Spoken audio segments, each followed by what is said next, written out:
Welcome to your personalized deep dive. Today, we're going to be looking at operating system kernels, and you've sent over a really interesting collection of articles and research. Yeah, it seems like you want to understand not just what a kernel is, but like the design choices behind it. Like how those decisions affect how the whole system works. Exactly. So we'll be talking about like monolithic kernels and microkernels and even those hybrid ones. We'll be looking at the challenges of designing a kernel, like security and performance. And we'll also see how different operating systems tackle these challenges, like Linux, Android, iPhone OS. What's really cool is that you seem interested in the connections between these core concepts. So that's what we're going to focus on today. Sounds great. So let's dive right in. What exactly is a kernel? For someone who's never even heard the term before. Okay, so imagine the kernel as the brain of your computer. It's this control center for like everything that happens on your computer. It manages the memory, handles requests from software, and tells the hardware what to do. It's always working in the background, even when you don't realize it, just to make sure everything runs smoothly. So it's like the ultimate multitasker constantly running the show behind the scenes. hmm But how does it actually interact with the hardware? Like they speak different languages, right? That's a great question. The kernel actually uses what we call a low-level abstraction layer. It's kind of like a translator that lets it talk directly to the hardware. We don't have to worry about all the low-level details. We interact with the kernel through something called system calls. They're basically special requests we send to the kernel. Gotcha. So the kernel's taking our high-level requests and translating them for the hardware. Pretty cool. Now, I've heard about these different types of kernels, like monolithic and microkernels. What's the difference between those? So that's where the design choices come in, and those choices impact the whole system. Let's start with monolithic kernels. They're kind of like the all-in-one powerhouses. Everything runs in a single address space. Things like the device drivers, the file systems, everything's right there. So it's like having all your tools in one toolbox. Easy to get to, but maybe a bit risky if something goes wrong. Yeah, exactly. Monolithic kernels are known for their speed because everything's right there. But the downside is if one part crashes, it can bring down the entire system. Kind of a domino effect. Yeah, that makes sense. That sounds a little scary, especially these days with all the talk about security. What about microkernels then? How are they different? So microkernels are like having separate teams working on different parts of a project. They keep most of the services like device drivers and file systems separate from the core kernel. They run these services in something called user space. Okay, so it's more like a compartmentalized approach. Yeah. So if one team messes up, it doesn't necessarily crash the entire project. Exactly. Microkernels are designed for resilience. If one service crashes, it's less likely to bring down the whole system. It's like containing a problem before it spreads. Sounds a lot safer. But is there a trade-off? Does this separation affect the speed at all? You're right, there is. Microkernels rely on passing messages between these different components, and that can sometimes add a bit of overhead. It's a bit like having to send a memo every time you need to talk to another department. So it's that classic trade-off between speed and security. Always a dilemma in technology. So what about these hybrid kernels? Are they like a combination of both? Exactly. Hybrid kernels, like what you find in Windows and macOS, they try to strike a balance. They might keep essential services in the kernel for speed, but then keep others separate for modularity. It all depends on this specific operating system. So it's not a one-size-fits-all solution. It depends on what the operating system needs to do. You got it. And then there are some less common kernels out there, things like nanokernels, exokernels, multi-kernels, each with their own unique way of managing resources and talking to the hardware. It's a whole world of kernel designs. It's amazing how many different approaches there are. Let's shift gears a bit and talk about some of the core functions of a kernel. One thing I found interesting in the research was the idea of device drivers. What are those exactly? Device drivers, they're like the unsung heroes of the computing world. They're what allow your operating system to communicate with all your hardware, your printer, your mouse, your graphics card, all that stuff. So they're like translators between the operating system and all the different pieces of hardware. Exactly. Like, let's say you plug in a new printer. Your computer needs a way to know how to talk to that printer, how to send data to it and receive data from it. That's where the device driver comes in. So it's kind of like having a special translator for each language spoken by the different hardware components. That's a perfect way to put it. It's incredible how many different languages a modern computer has to understand. Some drivers work very closely with the hardware, getting into the nitty-gritty details, while others use a higher-level interface. So some drivers are more hands-on than others. Exactly. Some drivers just implement the basic commands, while others, like those for printers, they might implement a whole language like PostScript to handle more complex tasks. It's pretty fascinating. It really is. It's amazing how much goes into something as simple as printing a document. It is, and it shows how much work goes into designing kernels, creating these drivers, making sure they work correctly, and integrating them seamlessly into the kernel. It's a huge task. And that brings us to the challenges of kernel design, right? It sounds like there's a lot of potential for things to go wrong, especially when you consider the importance of security these days. Absolutely, and that's something we'll dive into in the next part, exploring the inherent challenges of designing a kernel from security and performance to the ever-growing complexity of these systems. You're right, security is a big deal when it comes to kernels. I mean, they have complete control over the system. So if the kernel's compromised, well, that's it for your computer. Okay, that does sound kind of scary. Yeah. So how do they make sure these kernels are actually secure? It's all about protection mechanisms. Think of it like layers of defense around the kernel, keeping out unauthorized access and making sure the system stays stable. Because if the kernel goes down, everything goes down with it. So it's like a digital Fort Knox protecting all the important stuff. But how do these protection mechanisms actually work?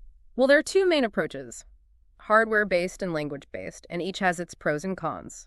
Hardware-based protection relies on special features built into the processor itself. It's super fast and efficient, but it can be a little inflexible. So it's like a really strong lock on your door, great for basic security, but what if you need something more sophisticated? That's where language-based protection comes in. It actually uses the programming language itself to enforce security rules.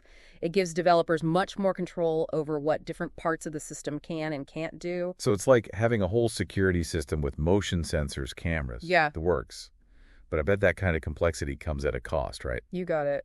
There's often a trade-off between security and performance. Like with language-based protection, you might see slower application startup times because of the extra checks and balances. It's like going through airport security. It takes longer, but it keeps everyone safe. Yeah, that makes sense. Security often comes with a little bit of patience. And speaking of trade-offs, we talked about performance earlier. How does that play into kernel design? Performance is another big challenge. The kernel needs to be super efficient, managing memory, allocating resources, handling all the input and output operations, and making sure your computer stays responsive. It sounds like a constant juggling act. And I'm guessing the type of kernel, like monolithic versus microkernel, also affects performance. Exactly. Remember how we talked about microkernels relying on message passing between those separate components? Well, that can add some overhead compared to the more direct communication style of monolithic kernels. It's like the difference between having a face-to-face conversation and sending emails back and forth sometimes. That back and forth can slow things down. So it's another one of those design decisions where you have to weigh the pros and cons, speed versus security modularity versus performance, finding the right balance. Exactly. And on top of all that, there's the complexity of the kernels themselves. Millions of lines of code all interconnected. And with that much code, well, the potential for bugs and vulnerabilities is huge. It's a constant challenge to keep everything running smoothly and securely. Millions of lines of code. That's mind-blowing. How do they even keep track of all that? Well, the Linux kernel, for example, had over 20 million lines of code back in 2018, and it's only grown since then. It's a testament to how powerful these systems are, but it also means maintenance, debugging, and updates are a constant battle. One small tweak could introduce a whole new set of problems. It's like a giant, intricate machine where one loose screw could cause chaos. But I imagine with all this complexity, kernel design must be a hotbed for research, right? Lots of opportunities to optimize these systems and make them even better. You're absolutely right. There's so much cutting-edge research happening, looking at everything from performance to security to completely new kernel architectures. It's constantly evolving. So it's not just about maintaining what we have. There's actual innovation happening in the world of kernels. Absolutely. One area researchers are really focusing on is performance bottlenecks, finding those things that slow down the whole system. Okay, I'm curious. Give me an example. What are they doing? What kind of bottlenecks are they finding? One really interesting project is called dual dedup, and it's all about improving disk read performance in the Linux kernel, specifically targeting data redundancy. Data redundancy. So like having duplicate files taking up space. Similar to that, the Linux kernel has this thing called a page cache, which stores recently used data. And sometimes it ends up with multiple copies of the same data, which leads to unnecessary disk reads and slows things down. So it's like having a messy room where it takes forever to find what you need because everything's all over the place. Exactly. And that's where dual dedup comes in. It uses information from a lower level system to identify those duplicates and get rid of them. Like a built-in organizer for your computer's data, making everything run faster. Precisely. And the results are pretty amazing. The research shows that dual dedep can boost read performance by up to 34% in some cases just by eliminating those duplicates. That's a huge improvement. It really shows how even small optimizations at the kernel level can make a big difference in overall performance. And it's not just about speed. Researchers are also working on making kernels more robust and reliable, able to handle those little hiccups that can pop up. Okay, tell me more about that. Well, there's this fascinating research going on around ESD-induced soft failures in Linux. Yeah. Have you ever gotten a static shock from, like, touching a doorknob? Oh, yeah, all the time. Yeah. Especially in the winter when it's dry. But what does that have to do with computer kernels? You might be surprised to hear that those little zaps can actually cause problems in electronic devices, including computers. And sometimes those disruptions can affect the kernel itself. Wait, so static shocks can mess with the core of my computer? That's kind of unsettling. It can be, and these ESD-induced soft failures are tricky because they're not always obvious.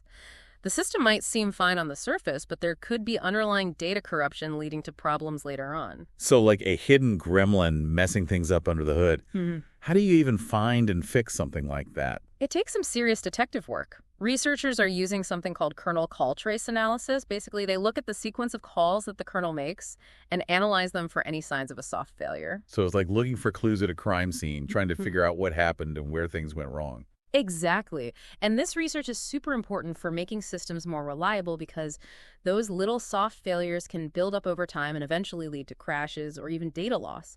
Catching them early is key. It's like preventative maintenance for your computer, catching those small issues before they become big problems.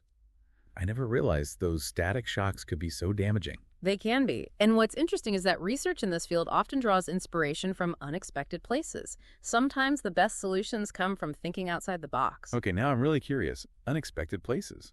Like where? One of the papers you sent actually compares operating system kernels to the kernel of research infrastructure. It's a really thought-provoking idea that shows how seemingly different fields can share some fundamental principles. The kernel of research infrastructure. That's a new one for me. Tell me more. It's all about identifying the core resources and services that drive scientific research. Just like a kernel manages the core resources of a computer, things like data repositories, specialized instruments, networks of experts, those are the building blocks of scientific discovery. So it's about understanding the foundation that makes research possible, making sure those tools and resources are available and accessible. Exactly. The paper talks about managing and sustaining these resources as addressing, making sure they're ready to support ongoing research. It's more than just having the resources, it's the work that goes into keeping them up to date and evolving with the needs of the research community. So it's like taking care of a garden, making sure the soil's good, the plants are watered, and everything's healthy so that new discoveries can grow. Perfect analogy. The paper actually uses two real-world examples to illustrate different approaches to this kernel management. There's MACS, which is a study on HIV/AIDS, and LT, which focuses on ecological research, each with its own way of managing its core resources. So what are the main differences between these two approaches? Well, MCS focuses on a specific disease with a well-defined set of data and specimens. They take what the paper calls a trim single-core approach. Their kernel is focused and streamlined, tailored to their research. That makes sense. They're working with a more contained and consistent set of resources so their kernel can be more specialized. Exactly.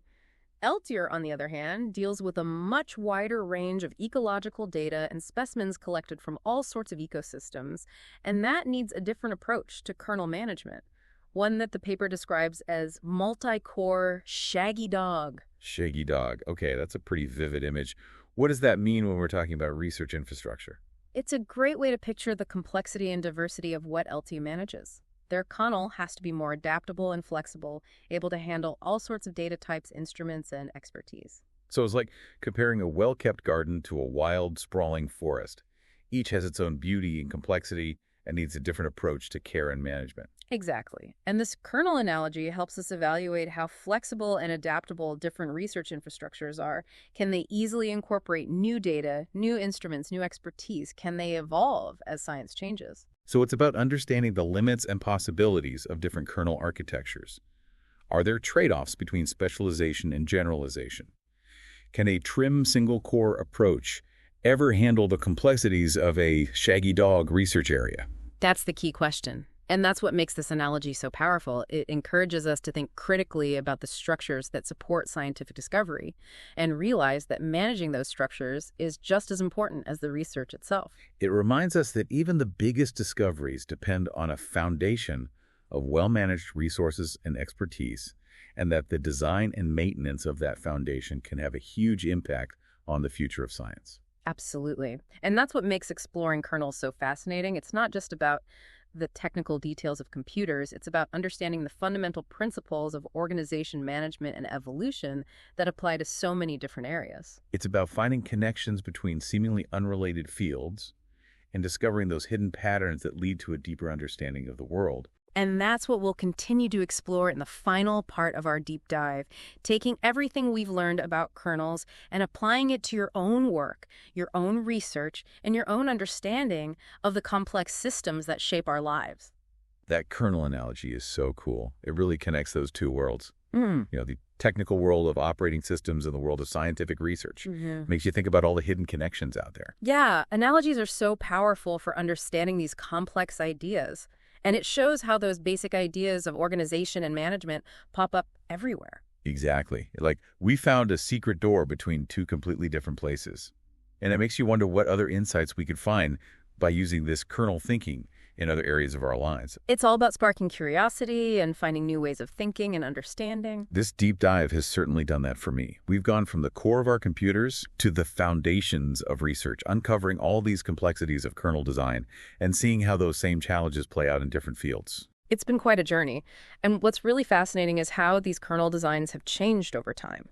It's this constant balancing act between speed, security, and modularity. Right, and researchers are always finding ways to improve them, making them faster, safer, and more reliable. It's like they're constantly pushing the limits. And that's what's so exciting about this field.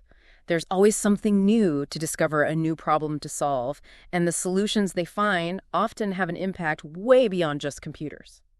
So what does all this mean for our listeners who've been with us on this deep dive into the world of kernels? Next time you turn on your computer, take a second to think about everything happening at its core. All those processes working together to make your digital world possible. The kernel might be hidden, but it's having a huge impact on our lives. It's the silent conductor, the unsung hero, making sure everything runs smoothly. And as research keeps moving forward, who knows what incredible innovations are coming next? What new kernels will we find? And what new possibilities will they open up? That's the best part. The journey of discovery never really ends. And with every new insight, we learn more about not just the technology we use, but about ourselves and the world around us. It's a good reminder that even in our digital world, the most important discoveries often come from asking questions, challenging what we think we know, and looking for those connections that reveal the bigger picture. So keep exploring, keep asking those questions, and keep that curiosity alive, because who knows what incredible discoveries are waiting for us. Couldn't have said it better myself. Thanks for joining us on this deep dive into the world of operating system kernels, and until next time, keep on learning.